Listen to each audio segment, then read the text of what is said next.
In this video, I'm going to be answering a question that was actually asked on one of the videos that I posted. So if you're interested, make sure to stick around. What is going on, everyone? I hope you're all doing well. If you're new here, my name is Serge. Welcome to the channel. To all my reoccurring viewers, thank you so much for all the love and support that each and every single one of you have shown me. And if you have not yet, make sure to go check out the God Made podcast on most streaming platforms. Also, feel free to go check out Legion Assisted Living Academy, the course. The link will be down below. And also make sure to go join the Facebook group. With that being said, also feel free to check out the mentorship link. You can schedule a one-on-one call with myself. Also, feel free to check out valleyalfventures.com and also check us out on Instagram.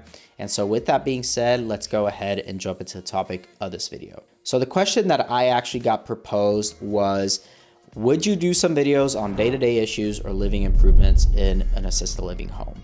Now, this is a topic that I have covered before, so I have put a lot of videos out, so it's kind of hard to sift through which video that actually ended up being. So with that, I wanted to cover this topic. Now, again, if you want me to answer or cover a topic or a question that you may have for me, make sure to comment down below to this video or really any video, and I'll definitely try to make a video on the question that you may have with a specific topic. So make sure that it's a more specific question or something that you think a lot of people might want to actually know.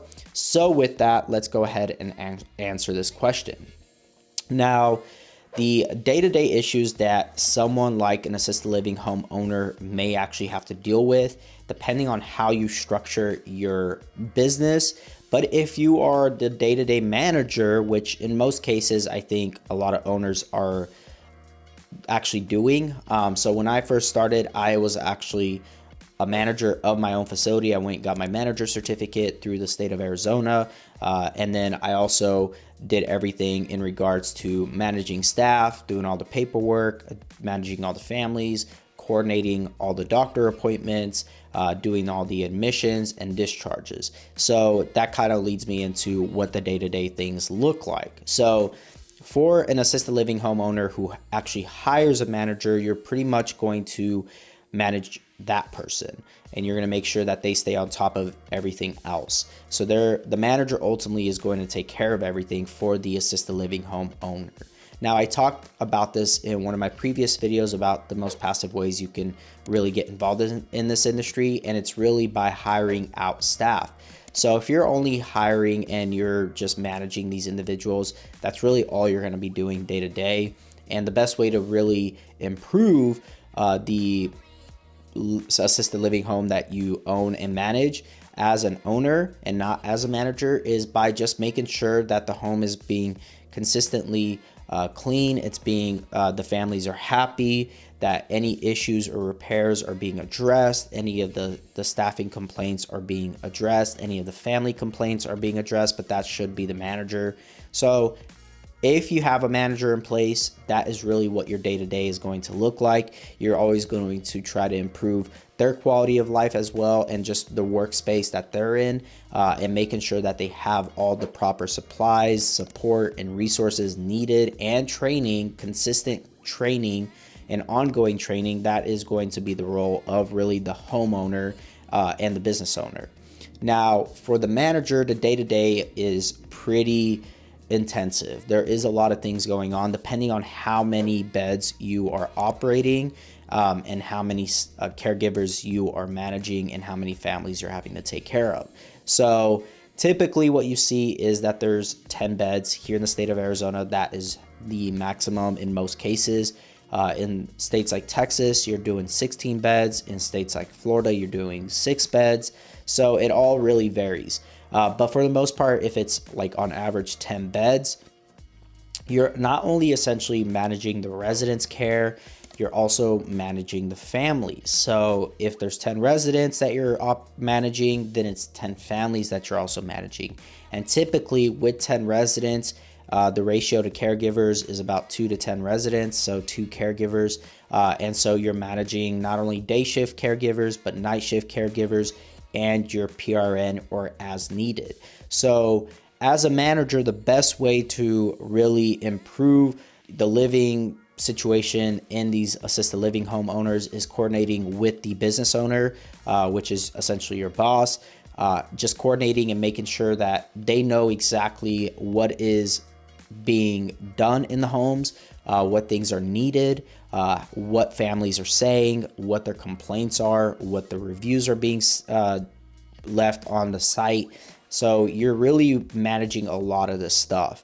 Aside from just the operations side of managing the caregivers and staffing, you're also managing all the paperwork as a manager in these homes. So you want to make sure that you systemize all of this. So whether that be digitally or still on paper, again, if it is digitally, there's a couple different programs out there for managers to be able to streamline this process. So that way, as a homeowner and as the business owner and the boss that's overseeing all of this, you can see real-time charting that's being done, real-time documentation that's being done. So doing it digitally is probably the best way to go, just simply as a business owner and a manager. That way you guys can coordinate and just be able to talk about certain issues that is happening at the home. So having documentation is going to be critical for the manager and also just the business owner and homeowner as well.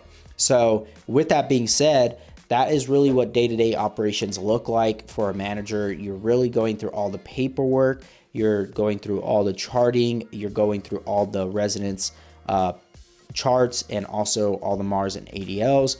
You're making sure that everything is in compliance, so making sure that all the caregivers have all their tests done, whether that be TB tests, whether that be their certification that they need, making sure that they're getting their continued education. Also for yourself, you're gonna have to stay in compliance with your license and your certification as well. You're gonna have to get continued education as well. You're gonna want to make sure that you stay on top of all of this as a manager. So you're also coordinating things with home health, with hospices, with families. So when I say that it is pretty intensive as the manager of the homes, again, it is. You're going to be doing a lot day to day. You're probably working, if you're like on full time, you're definitely working 40 hours minimum. You might be working even on the weekends simply because you're going to be doing tours. You're going to be doing admissions, possibly discharges. People are going to pass away. Residents will pass away. Residents will be moving out. So you got to coordinate all of that. So once you have a system in place, that is how you're going to end up improving the lives of these residents, making sure that everyone is being taken care of, from your caregivers to your families and so on and so forth. So it is very critical that you figure out a system that best works for yourself as the manager, and also how you're going to relay all this information to the business owner.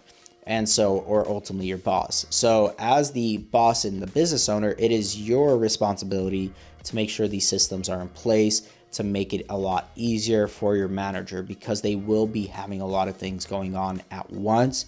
And so with that being said, hopefully this gave some clarification on what the day-to-day issues look like. So, and also how you can improve these things.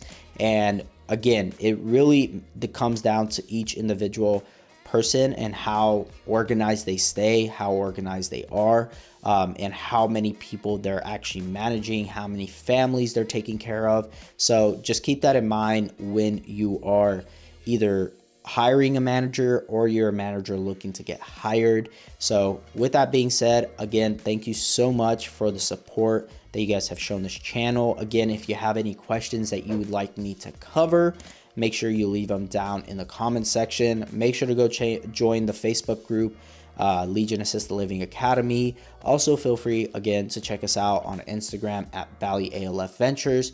And with that being said, I will talk to you all in the next one.